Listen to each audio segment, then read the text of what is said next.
boleh tanya nggak? Ya boleh aja, silakan Ibu.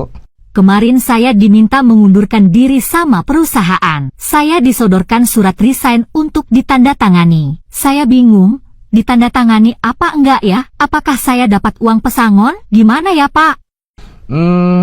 Kejadian yang dialami karyawan seperti Ibu banyak sih. Perusahaannya yang sebenarnya pengen putus hubungan kerja, malah karyawannya yang disuruh tanda tangan surat resign.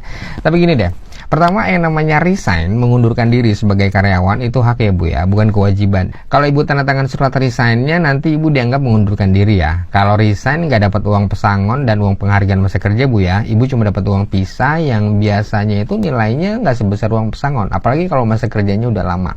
Atau pilihan kedua, Ibu minta di PHK aja sama perusahaannya supaya dapat pesangon. Tapi ini kemungkinannya kecil ya, perusahaan nggak mau PHK karena nggak mau bayar pesangon biasanya. Tapi pengennya putus hubungan kerja. Nah, di perusahaan-perusahaan yang nakal, kalau karyawannya menolak mengundurkan diri, karyawannya bisa aja dibikin nggak betah sama perusahaan, supaya akhirnya mengundurkan diri juga secara sukarela. Misalnya karyawannya nggak dikasih kerjaan, jadi kalau ke kantor gabut. Atau bisa juga karyawannya dimutasi ke tempat yang jauh, misalnya ke tempat yang terpencil, jadinya nggak betah dan akhirnya ngundurin diri juga. Jadi di satu sisi karyawannya merasa rugi kalau mengundurkan diri karena takut nggak dapat pesangon, tapi menolak mengundurkan diri pun agak susah, takut dibikin nggak betah sama perusahaannya dan akhirnya kerjanya nggak nyaman. Tapi ada alternatif ketiga nih Bu, mungkin ini bisa jadi pilihan ya.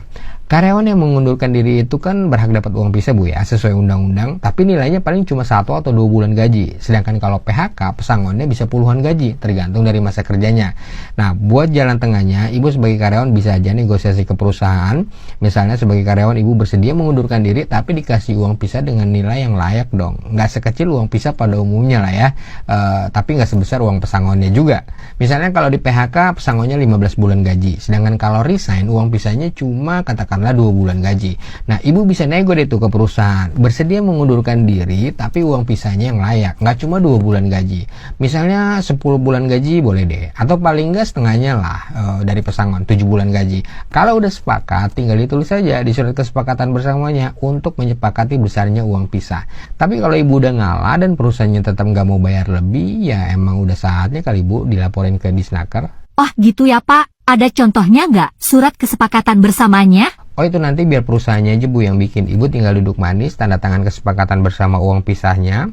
Tapi kalau Ibu mau baca-baca dulu contoh surat kesepakatannya seperti apa, Ibu bisa download aja suratnya, surat kesepakatan bersama uang pisah di situs legalaccess.com.